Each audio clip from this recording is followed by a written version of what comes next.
So power supplies bring 240 in, put out DC voltage, and produce heat as part of that because they're not absolutely efficient. So I chose to look at a Meanwell power supply that I had lying around for this presentation, and the data sheet says it's 88% efficient. So that means that at full load, you're going to lose about, well, you're going to generate about 40 watts of heat in that box. Doesn't sound like that much, right?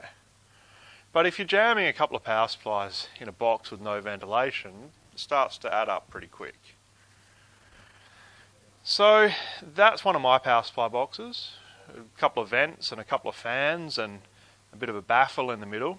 And so I used this box to do some testing. A while ago I got an infrared attachment, camera attachment for my phone. So I can measure heat and I can also look at heat pictures and see, you know, hot spots, cold spots of boxes and so on. Well, this one was Apple, but there's an Android version, and you know, these sort of things are evolving and coming down in price. And I've got it here, so we can have a look at it as well. So I took a picture of the cat in the middle of winter, about a year ago. And so that's an illustration of, sorry, grab it, of the sort of things that we can do with it. And then last year when I was setting up, the things on the left are fuse blocks. And I figured, wow, those fuses are running a bit hot. Maybe I better redistribute that load. And strip actually runs pretty hot too. I think that strip on the right is 120 pixels, 60 pixels a meter. So anyway, I thought I'd run this test against this box. 1 completely sealed, 2 with vents installed, and 3 with fans on the vents. And I put about 300 watts of load on the power supply and ran it for an hour. And with the boxes that I use on my Megatree that have the fans going in and out, we can see that the temperature rise isn't too bad an hour later. You can see on the right hand picture that the cold side, or the intake, is up the top and the bottom is the outlet. So that seems to do the job quite well. And so then I disconnected the fans and ran it again. And you know, the start temperature is a bit different, but it's close enough. But there's a much bigger jump in temperature, which was a little surprising, because I thought convection would sort of help a bit there, but not as much as you would think. So I ran the sealed one and saw about a 20-degree jump. The problem is that you can see where it's taking the temperature reading by the cross and the circle in the middle. And so I moved it around a bit more, and we're actually hitting 50 degrees plus in the middle of winter when it's like, you know, 15 degrees in the house at home.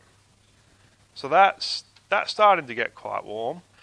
And I'd only just jury-rigged this test up, so on the right we can see that one of my wires was getting pretty hot too because it's undersized. But I wasn't too worried about that. So, as I said, middle of winter. So I looked at the data and I added 15 degrees to simulate summer. Whether that's fair or not, who knows? This stuff isn't accurate. It's designed to give you an indication of the sort of stuff. So where we get to is that the sealed box actually exceeds 65 degrees in the end, which in my view is alarming. You certainly wouldn't want to run a power supply at that sort of temperature in your show, I don't think. And I guess it depends a bit on where you live. You know, in New Zealand, you're probably, where is he? Over there. You're probably pretty well off in terms of the temperatures when your show starts. But down where I am, in Adelaide, it can still be 35 degrees at night. You know, as the show's starting. And so this test assumed 30 is the sort of starting point, or these results, sorry. So how do you ventilate your boxes? These are the sort of things that I'm using, and we've seen various other things that other people are using. David AVD's got a good page on his website that says where to get these from and how much they cost and so on. The ones on the right I've put on my new boxes this year. They're about 90 mil, and I just got them from Bunnings, and so they work pretty well. And the vents on the left, we did I think Andrew was selling a whole heap, and we brought some of them in, but there's other places to source them as well. So you've got to think about, well, I like to think about my power supplies and what direction they're blowing air in. So the power supplies in this box, which is one of my new ones, are blowing front to back or back to front. So they're blowing from the right side and then out the left. So I installed a baffle made of Coro in this case to make sure that the hot air doesn't escape back into the box, and so that it actually exits the box. So what do we learn? We learn that if your box feels hot on the outside, then it's going to be very hot on the inside. That's pretty obvious, but I didn't really think about that. And that vents alone, in my test, didn't do anywhere near enough for what... Right, so they were generally laying flat. However, I reran the test for the one without fans and had it vertical to see if that made a difference, and it didn't. Or not, so, not a big difference. I had two. Yes. And I took the baffle out. I can't remember if I took the baffle out or not for that test. I think I did. Actually, I think I tried it both ways. It had the circular fan installed, but not turned on. So that white thing at the bottom was the fan, was it? Sorry. That's all right. So that's the vent, and then that's what it looks like with the fan on the back. Oh, the one on the right, I wasn't testing with the ones on the right. Yeah, no.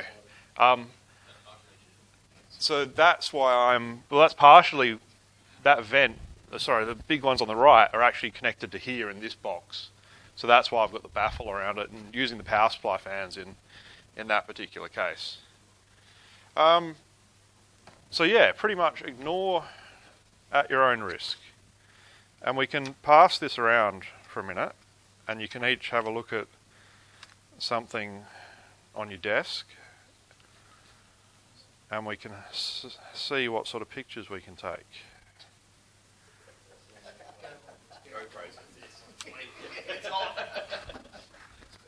Actually, yours was the case and mine without. Just pull the button on the back of it down. Pull this down. It's just asking us to try now. No, that's the one. Sorry.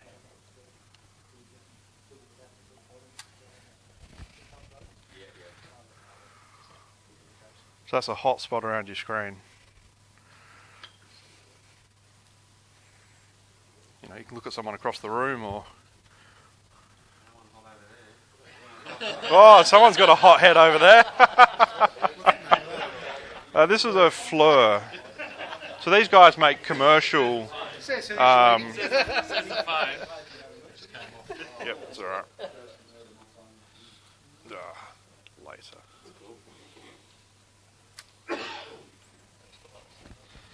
Yeah, these aren't designed to fit on the iPhone 6. I cut it up a little bit to fit. So it does come off if you're not holding it properly. Troy? Try the two GoPros. One's in the case. Oh, sorry, it came off. Hang on.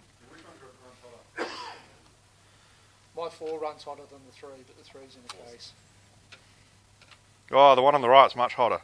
It's like 45, 46. The one on the left is running at like 36. That's 4 though. Yours is 3. 3 plus. Yeah. It's warm. What's the price? Can only hold it. Yeah, so you can,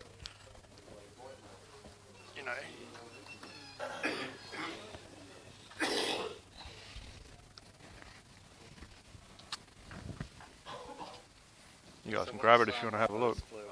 Yeah. Sorry? It was a couple of hundred, I think. Yeah, it's about 350. I don't remember. I had to import it at the time.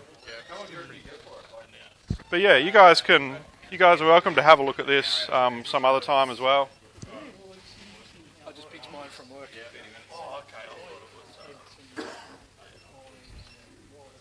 what I ended up doing with a lot of mine was using. I think it wants to be re... Yep. See, most of the laptops have a warm spot in the bottom right, is what we're finding walking around the room. Okay. I use the fans from the power supply to actually feed the fan that exit at the top, and it made a heck of a difference. See what it looks like. Yeah, sure. Shut the lid just to see what it is. Really? Half an hour?